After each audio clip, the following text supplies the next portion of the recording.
नमस्कार दोस्तों, आप सभी का विश्व भारती चैनल में बहुत बहुत स्वागत है।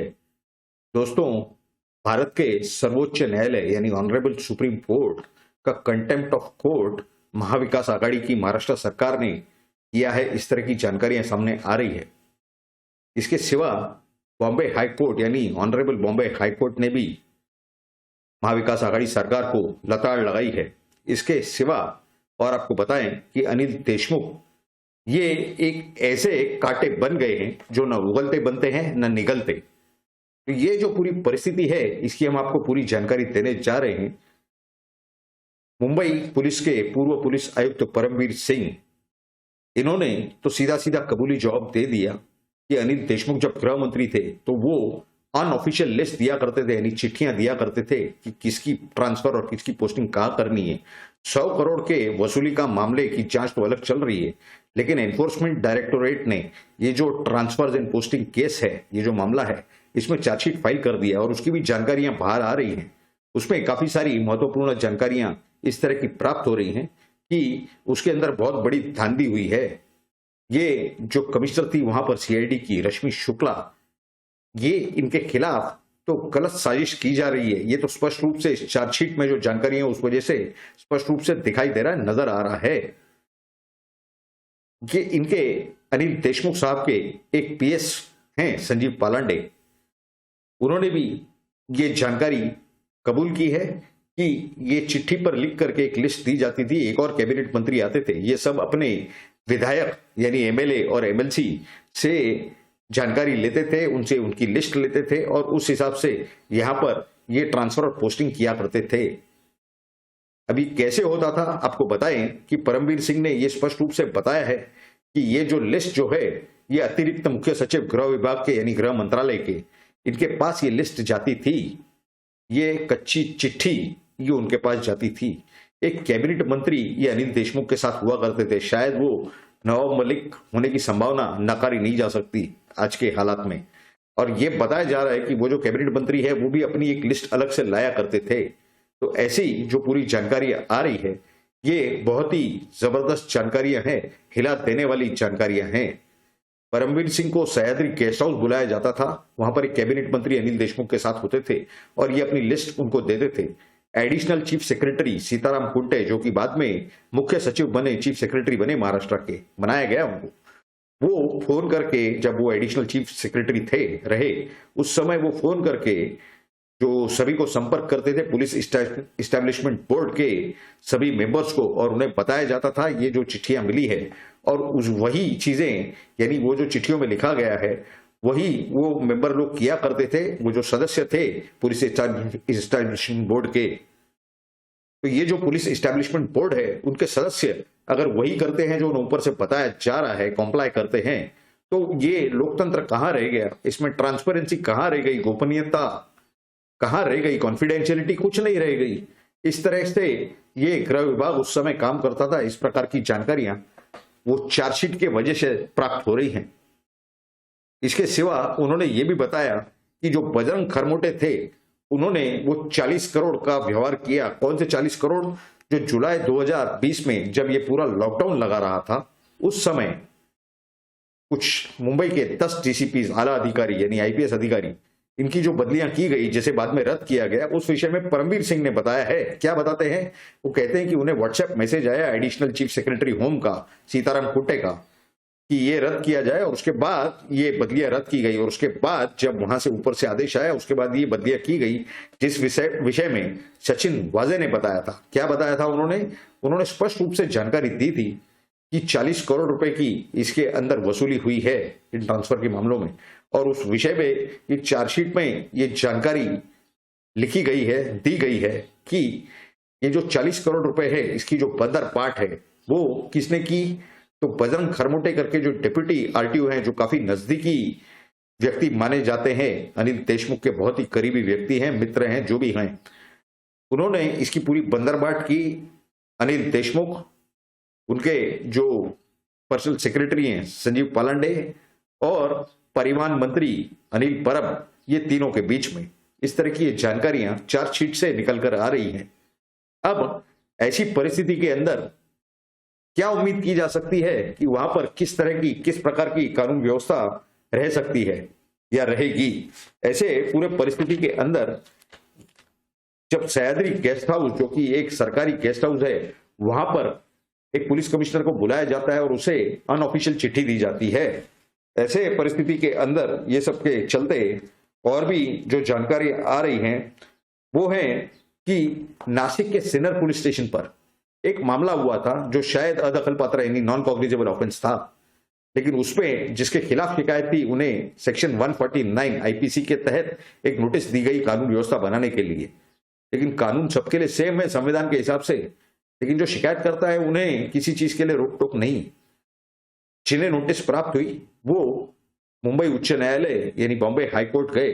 बॉम्बे हाईकोर्ट ने 24 जनवरी 2022 को जो हियरिंग ली, जो सुनवाई ली, उसके अंदर जो जानकारी आई वो उन्होंने सिन्नर पुलिस को कहा, यानी उनके जो एक पीआई चौधरी नाम के अधिकारी थे और एक पीएसआई पवार थे और वहां पर दूसरे एक पाटिल नाम के डीसीपी थे, मुंबई साइबर क्राइम के बताए जा रहे हैं, जिनके पास चार्ज है या वो उनकी नियुक्ति हो चुकी है नासिक ग्रामीण यानी नासिक रूरल के सुपरिटेंडेंट ऑफ पुलिस। तो ये जो पूरी परिस्थिति है, उनसे पूरा रिकॉर्ड मांगा गया कि आपने एक पार्टी को नोटिस दे दी, सामने वाले को दी है क्या? तो उन्होंने कहा कि हाँ दी है। तो रिकॉर्ड लाइए, पूरा आपकी स्टेशन डायरी एंट्री लाइए, आपका जो डिस्पैच रजिस्टर है वो लाइए।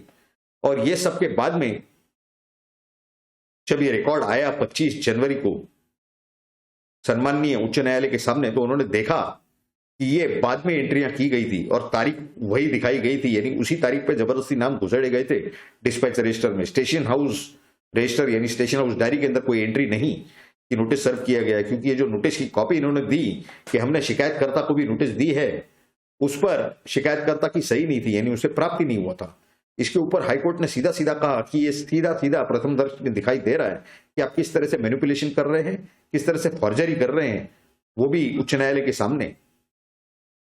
उन्होंने कहा कि ठीक है, अगर आपने नोटिस सर्व की है तो आप उस दिन का, उस समय का सीसीटीवी फुटेज हमें दिखाएं, हमारे सामने पेश करें। लेकिन उन्होंने कहा कि कुछ महीनों से सीसीटीवी कैमराज ही हमारे यहाँ के बंद हैं। इसके ऊपर जो जस्टिस हैं उन्हें गुस्सा आया, और लाजमी है गुस्सा आना, स्वाभाविक है एकदम। उन्होंने कहा कि महाराष्ट्र के कितने सारे पुलिस स्टेशनों के विषय में यही जानकारी प्राप्त होती है कि हमारा सीसीटीवी बंद है। सम्माननीय सर्वोच्च न्यायालय यानी ऑनरेबल सुप्रीम कोर्ट के आदेश का आप सीधा कंटेम्प्ट कर रहे हो, सीधा सीधा उनके ऑर्डर पे इंप्लीमेंटेशन को नकार दे रहे हो।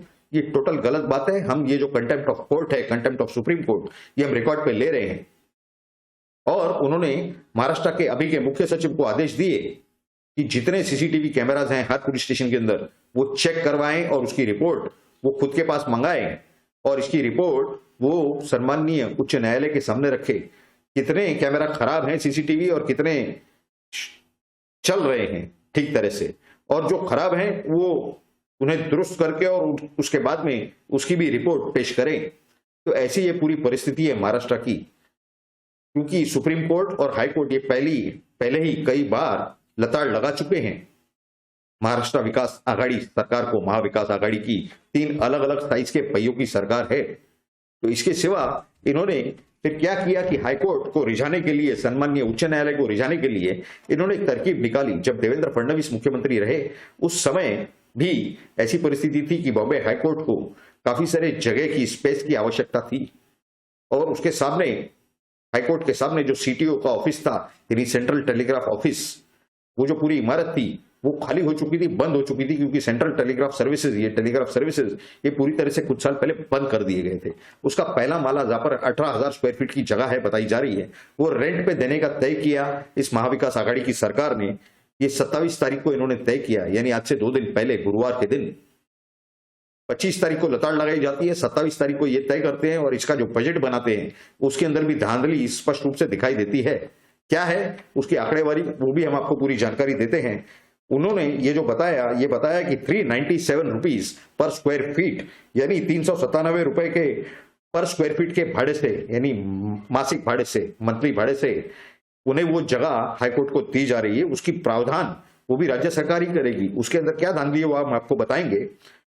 तो ये जो हिसाब हो रहा है 18,000 स्क्वायर फीट का, ये हो रहा है कुछ 71,71,46,000, 71,46,000, और ये 12 महीनों का अगर गिना जाए तो ये होता है 8,57,52,000। यदि एक महीने का 71,46,000 हो रहे, 12 महीनों के 8,57,52,000 हो रहे हैं। ये पूरी परिस्थिति है। इसके बाद इन्होंने इसके अंदर क्या कहा है कि जो 2,14,00,000 ये वन टाइम खर्चा है और 10,11,00,000 ये रिकरिंग खर्चा है। तो इन्होंने जो प्रावधान किया ये 13 करोड़ का प्रावधान किया। अगर आप इसको जोड़े यानी 10,11,00,000 और 2,14,00,000 रुपए, तो इसके बाद भी आपके पूरा ध्यान में आएगा कि 2,28,48,000 ये ज्यादा रकम सैंक्शन की गई है। ये किसके वैयक्तिक यानी पर्सनल खर्चे के लिए की गई है, ये बड़ा सवाल है। यानी आप हाईकोर्ट को रिजाने जाते हो ताकि आगे मामला न बढ़े, ये कंटेम्प्ट ऑफ कोर्ट हो चुका है। इस विषय में भी एक बड़ी जानकारी आ रही है। ये जो जानकारी आ रही है उस हिसाब से ये दिख रहा है कि महाराष्ट्र के जो सम्माननीय राज्यपाल हैं भगत सिंह कोश्यारी जी, ये इस विषय का दखल लेकर के हो सकता है कि राज्य के एडवोकेट जनरल को आदेश दे दें कि इस विषय में कंटेम्प्ट ऑफ कोर्ट के प्रोसीडिंग्स शुरू किए जाएं। यानी महाराष्ट्र सरकार के अधिवक्ता एडवोकेट जनरल ये कंटेम्प्ट प्रोसीडिंग्स फाइल करेंगे महाराष्ट्र सरकार के खिलाफ। सुप्रीम कोर्ट का जो आदेशों की अवमानना हुई, सुप्रीम कोर्ट का जो कंटेम्प्ट ऑफ कोर्ट किया इस सरकार ने, तो ऐसी ये पूरी परिस्थिति है। आने वाले समय में हमने इस पर नजर बनाए रखनी है। हमने तो अपनी नजर बनाए रखी है, आपके सामने जानकारियां रखना हमारा कर्तव्य जो है। तो ऐसी जो पूरी हालात है, ऐसे हालात के अंदर ये जो 3 अलग अलग साइज के पहियों की जो सरकार है, महाविकास आघाड़ी की सरकार, जिसमें कांग्रेस हो, राष्ट्रवादी कांग्रेस पार्टी यानी नेशनलिस्ट कांग्रेस पार्टी या शिवसेना के मुख्यमंत्री हैं सन्माननीय उद्धव ठाकरे जी, ये आगे क्या करते हैं, कानून सुव्यवस्था किस तरह से बनी रहेगी महाराष्ट्र में, इस पर ध्यान देना काफी ज्यादा जरूरी है। तो इस विषय में वो क्या संज्ञान लेते हैं, क्या दखल लेते हैं और क्या इसमें कार्रवाई करते हैं, ये अब देखना बाकी है। इसके ऊपर हमने अपनी नजर बनाए रखी है। आपकी जो राय है वो हमारे लिए बहुत ही ज्यादा महत्वपूर्ण है, वेरी इनवेबल, बहुत ही ज्यादा अनमोल है। तो जरूर आपकी राय आप नीचे कमेंट बॉक्स में लिख करके हमें बताएं। और अगर आपको आज की ये जो जानकारी है ये अच्छी लगी हो तो इस वीडियो को आप जरूर लाइक करें और ज्यादा से ज्यादा शेयर करें, ताकि भारत के हर नागरिक तक ये सही जानकारियां पहुंच सके। और ये जानकारियां, सही जानकारियां प्राप्त करना उनका मूलभूत अधिकार भी है। आप इस वीडियो को जरूर लाइक करें और ज्यादा से ज्यादा शेयर करें। अगर आप हमारा वीडियो पहली बार देख रहे हैं तो आप सभी से निवेदन है कि हमारे इस विश्व भारती यानी आप ही के इस विश्व भारती चैनल को सब्सक्राइब करें और सब्सक्राइब बटन के बाजू में जो बेल आइकन का लिंक दिया हुआ है उस पर क्लिक करके ऑल नोटिफिकेशंस यानी सभी नोटिफिकेशंस को ऑन कर दें, ताकि आपको सबसे पहले हमारे हर वीडियो की नोटिफिकेशन यानी जानकारी प्राप्त हो और आप सबसे पहले हमारा वीडियो और एपिसोड देख करके सही जानकारियां प्राप्त कर सके।